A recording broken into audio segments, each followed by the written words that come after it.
As a healthcare professional, what is the scariest thing you have seen? I have worked as a postpartum nurse for 10 years, but the scariest thing I've ever witnessed happened just recently. A new mother's eyes were rolling back in her head, because she was bleeding uncontrollably from her uterus. She was having a postpartum hemorrhage, and things were looking very bad. She was in and out of consciousness, and her blood pressure was so dangerously low that I feared she would bleed to death. At one point the blood pressure machine wasn't even able to obtain a blood pressure.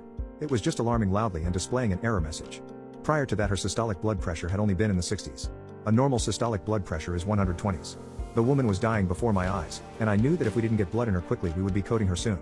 The patient's mother watched in horror as we scrambled to administer medication to stop the bleeding, drew labs to determine blood loss and started a second foresight for transfusion. I ran to the blood bank as fast as I could after initiating the massive transfusion protocol. I explained to the technicians that I needed them to work quickly, because there was a mother who had just delivered a baby and her life depended on it. I can't explain the agony of waiting for those blood products to be dispensed. I must have looked like a crazy person, running full sprint through the hospital hallways with a cooler full of blood and scolding people who were trying to follow